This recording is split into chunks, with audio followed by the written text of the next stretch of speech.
418º dia. Neemias 10. O primeiro a assinar foi o governador Neemias, filho de Acalias, e depois Edequias.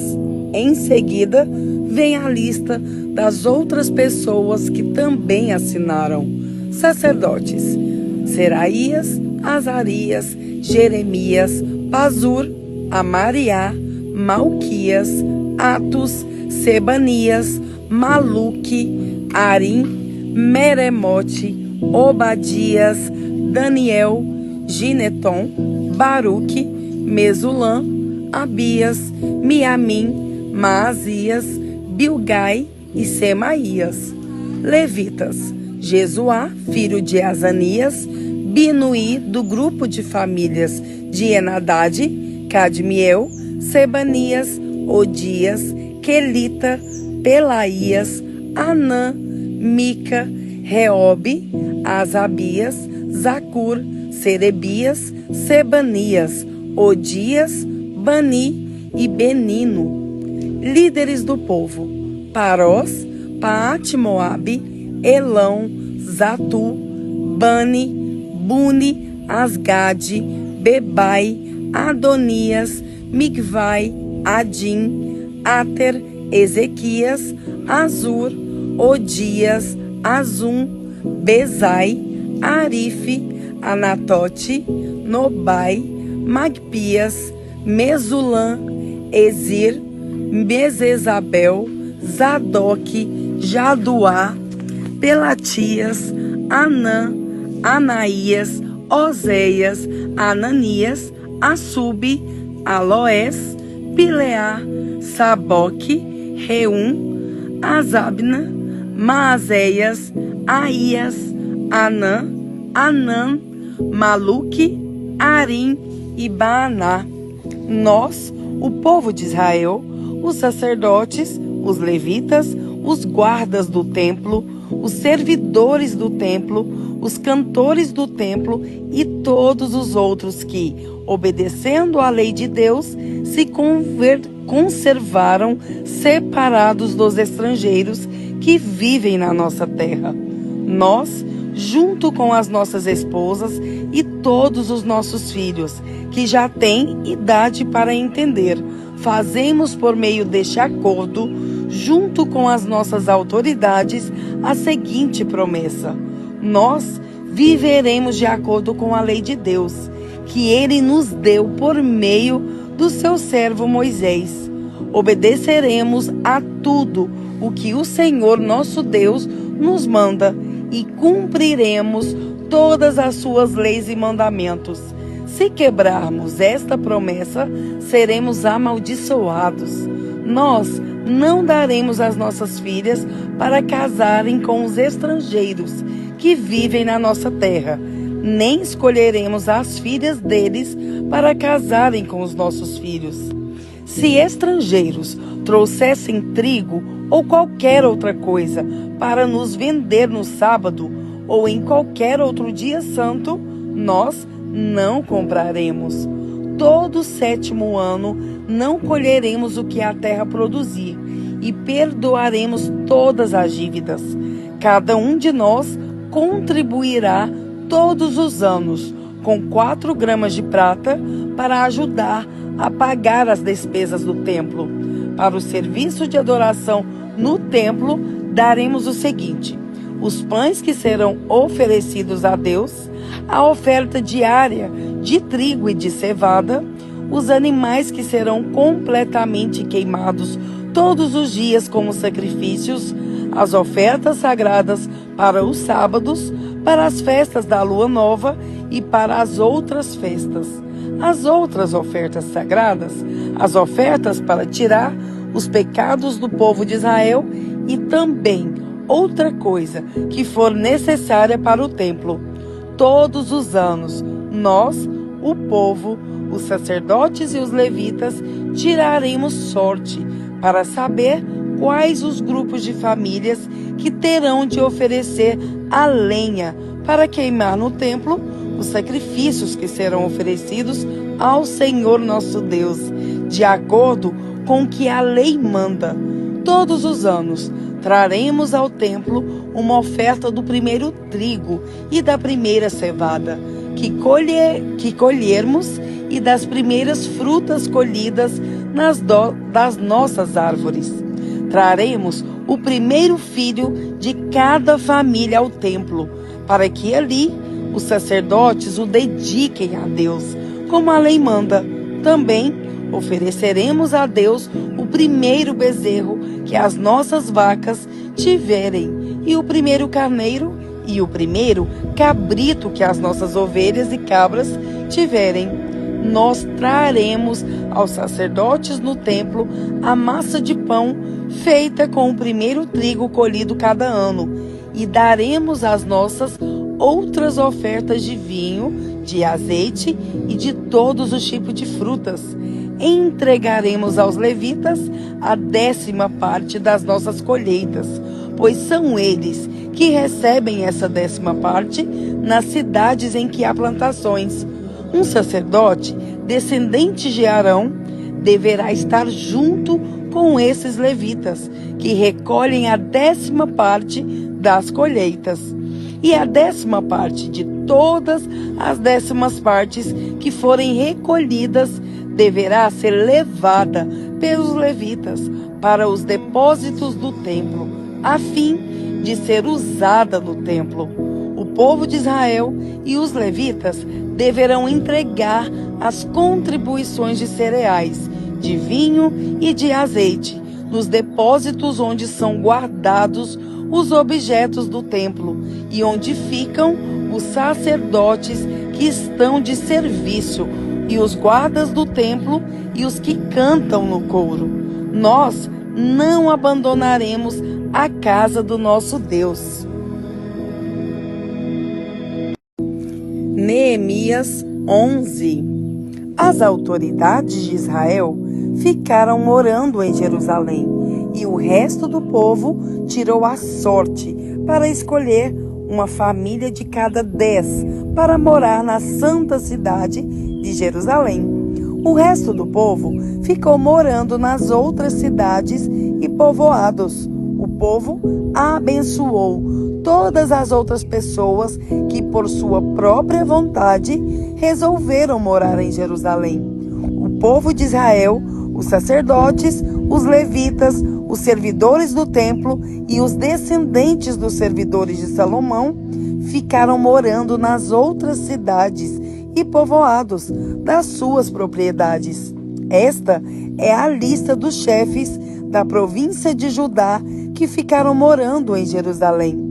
Da tribo de Judá: Ataías, filho de Uzias e neto de Zacarias. Os seus antepassados foram Amariá, Cefatias e Maalalel, descendentes de Pérez, filho de Judá. Maazéias, filho de Baruque e neto de Col-Ozé. Os seus antepassados foram Asaías, Adaías, Joiaribe e Zacarias, descendentes de Selá, filho de Judá. Dos descendentes de Pérez, 478 homens de valor. Da tribo de Benjamim, Salu, filho de Mesulã e neto de Joede. Os seus antepassados foram Pedaías, Colaías, Maazéias, Itiel e Jesaías. Gabai e Salai, parentes chegados de Salu. Ao todo, 928 homens da tribo de Benjamim ficaram morando em Jerusalém. Joel, filho de Zicre, era o seu chefe, e Judá, filho de Senua, era o subchefe. Sacerdotes: Gedaías, filho de Joiaribe e Jaquim. Seraías, filho de Ilquias e neto de Mesulã. Os seus antepassados foram Zadoque, Meraiote e Aitube, que era o administrador do templo. Ao todo, 822 membros deste grupo de famílias trabalhavam no templo. Adaías, filho de Jeroão e neto de Pelaías. Os seus antepassados foram Anze, Zacarias, Pazur e Malquias. Ao todo, 242 membros. deste grupo de famílias eram chefes de famílias: Amazai, filho de Azarel e neto de Azai. Os seus antepassados foram Mesilemote e Imer. Havia 128 membros deste grupo de famílias, que eram soldados valentes. O chefe deles era Zabdiel, membro de uma família importante.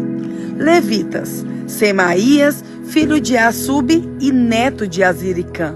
Os seus antepassados foram Asabias e Buni. Sabetai e Josabade, levitas importantes, que eram os encarregados dos trabalhos no lado de fora do templo.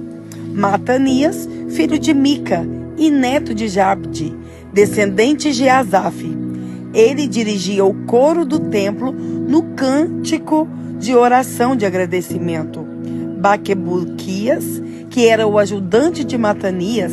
Abda, filho de Samua e neto de Galau, que era descendente de Gedutum. Ao todo, 284 levitas ficaram morando na cidade santa de Jerusalém.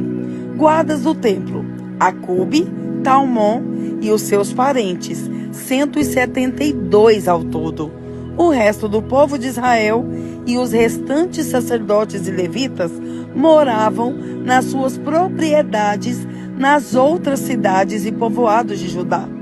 Os trabalhadores do templo moravam na parte de Jerusalém chamada Ofel e trabalhavam dirigidos por Zia e Gispa. O chefe dos levitas que moravam em Jerusalém era Uzi, filho de Bani e neto de Asabias. Os seus antepassados foram Matanias e Mica. Ele pertencia ao grupo de famílias de Asaf, que era o grupo responsável pela música nos serviços do templo.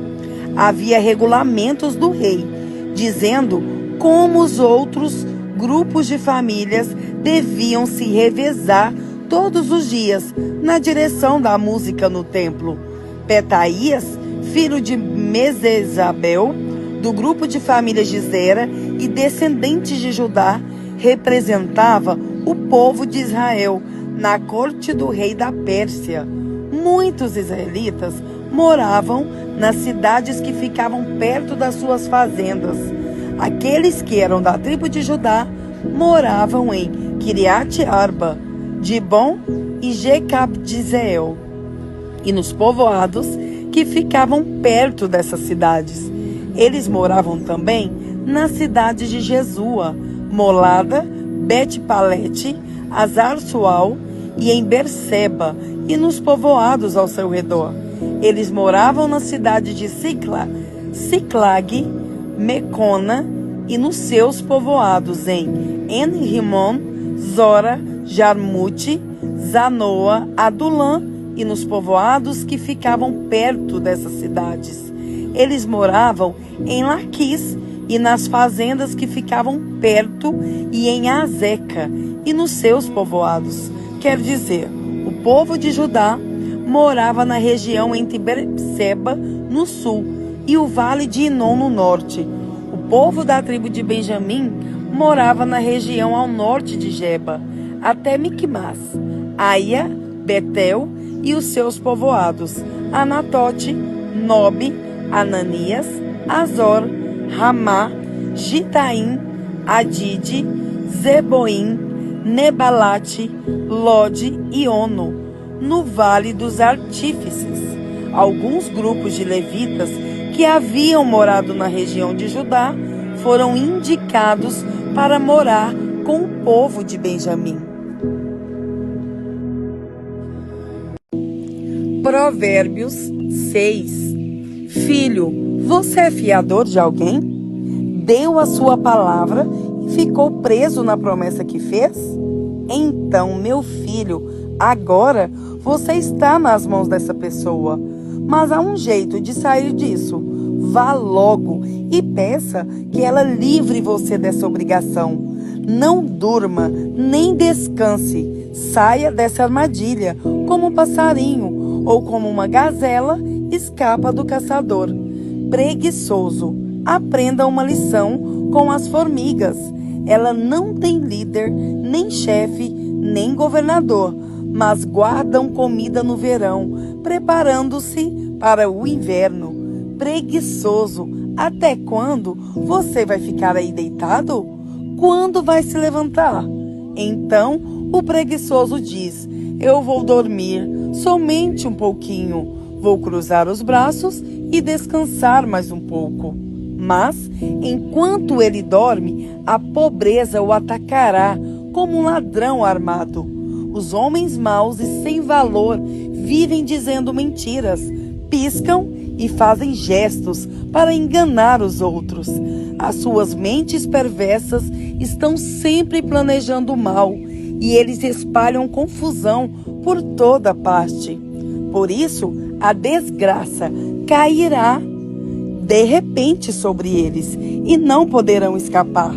Existem 7 coisas que o Senhor Deus detesta e que não pode tolerar: o olhar orgulhoso, a língua mentirosa, mãos que matam gente inocente, pés que se apressam para fazer o mal, a testemunha falsa que diz mentiras e a pessoa que provoca brigas entre amigos. Filho, faça o que o seu pai diz e nunca esqueça o que sua mãe ensinou. Guarde sempre as suas palavras bem gravadas no coração. Os seus ensinamentos o guiarão quando você viajar. Protegerão você de noite e aconselharão de dia. As suas instruções são uma luz brilhante e a sua correção ensina a viver. Elas livrarão você da mulher imoral e das suas palavras sedutoras. Não seja tentado pela sua beleza, nem caia na armadilha dos seus olhos tentadores. Qualquer homem pode ter uma prostituta por pouco dinheiro, mas o adultério custará a ele a sua própria vida. Será que você pode carregar fogo no colo sem queimar a roupa? Será que você pode andar em cima de brasas sem queimar os pés? O homem que dorme com a mulher de outro corre esse mesmo perigo. Quem fizer isso terá de sofrer muito. Quem rouba comida para matar a fome não é desprezado. Porém, se é apanhado, tem de pagar 7 vezes mais. Ele precisa entregar tudo o que tem. No entanto, o homem que comete adultério não tem juízo. Ele está se destruindo a si mesmo. Passará vergonha, levará uma surra e ficará desmoralizado para sempre. Porque o ciúme faz o marido ficar furioso e a sua vingança não tem limites. Ele não aceitará nenhum pagamento e mesmo uma porção de presentes não acabará com a sua raiva.